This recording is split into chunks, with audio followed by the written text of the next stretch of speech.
Hey guys, how are you? So just such a beautiful weather here.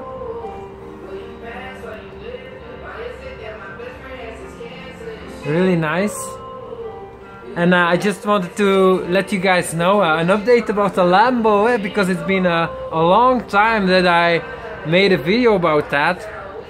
But that piece of shit, really, I love it, eh? Or should I say I love her, but she's a costly woman. So I just put in a new engine, if you remember, and a new clutch. I got it at a discount, 40,000 euro, because, well, some mistakes were made by Lamborghini service center, but I also am totally, well, an idiot with cars. But anyways, the problem with the car was that it wasn't driving well. One moment.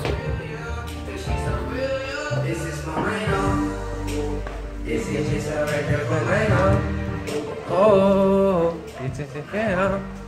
so the problem is that it wasn't driving well. It was swirling on the road. When I was driving fast, it's like going left and right at high speed, and on the highway I almost hit the rail. Because it's like swirling like 1 meter left and right, and so I didn't understand why that was happening. I went to 2 Lamborghini service centers, and both were saying, yeah, probably you need to change the tires, or but we can't find anything wrong with the car. But we also feel it's pulling to the right. Yeah, they thought I just have to change my tires. So I changed my tires, and no difference. And so I went back, and yeah, they couldn't really see the problem. So and also and so I went to another specialist, thanks to someone on YouTube who, thank you so much, gave a link to a guy in London, and I went to him, and he found it. He said that the problem is that the gearbox is not giving traction at the same time to the wheels on the back. One wheel is getting traction, but at a later time. So when you give gas, when you pull up, that's why it's pushing to not straight, but it goes sideways a little, and then it goes back, because then the other wheel also gets like its power. So that's the problem. And why did that happen? Well, I had an accident with the car. I lost control and slipped out of the corner. That's over a year ago, and I had the wheel, how the wheel is connected to the car, that was changed. It cost me like 5,000, 8,000 euro. I was very happy it was only that, but now the London guy discovered that not everything was fixed. Actually, the gearbox got a hit too, and that's why it's malfunctioning. So I need a new gearbox. He found me a second-hand one, but yeah, it's still gonna cost me 20,000 euro. But that's also included.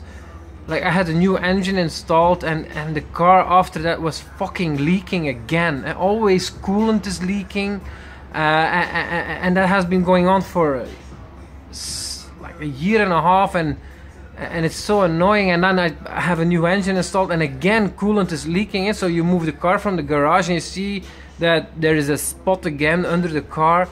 And so he found the cause of that. There was a little crack somewhere, and he thinks it happened when the new engine was installed. So he's gonna fix that too.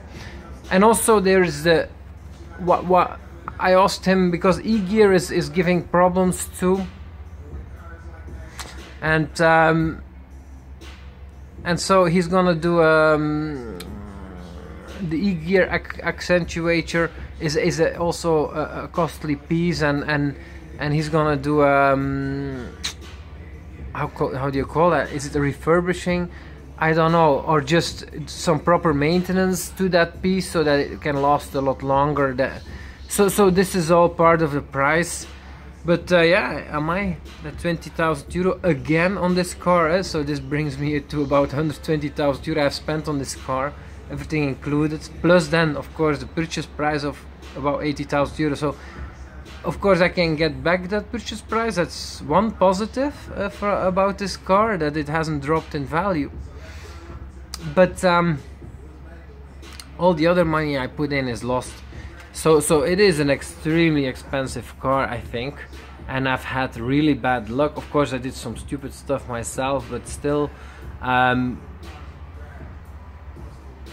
looking back on all this, I would have been much wiser, because I have little experience with cars. I only had one beater car in my life, and I never had other cars, and so I didn't learn to treat a car properly, and so that's why I made a lot of mistakes with this Lambo, and it has cost me a fortune.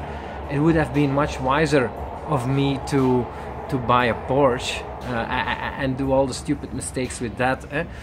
So lesson learned there. But now, well, I think I treat the car much better now,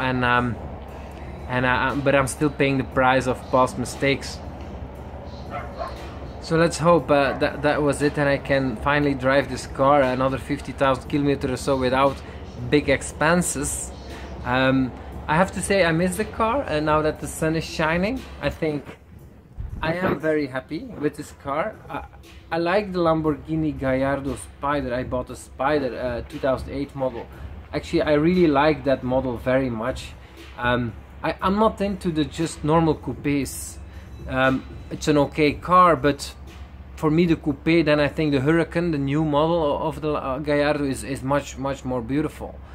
But when it comes to the Spider, the Cabrio, I think the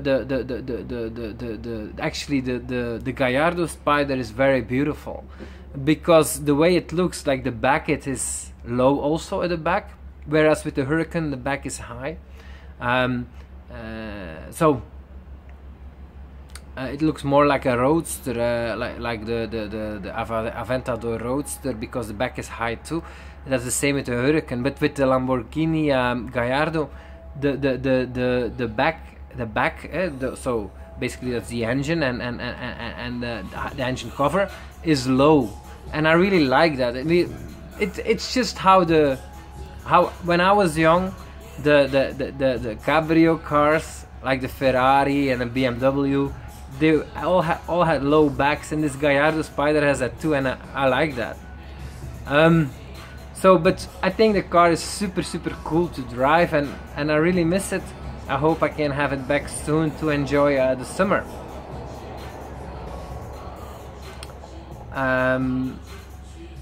Yeah, I have to say the joy I get from this car is really great, but the cost also.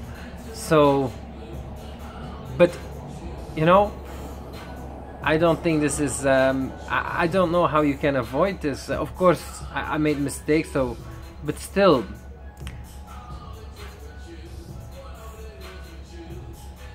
yeah, if you know something about cars, you can reduce costs, not make mistakes, and do some things, more things yourself. Yeah, anyways, I'm rambling. I hope you guys enjoyed the video, and well, thanks so much for watching. Bye bye.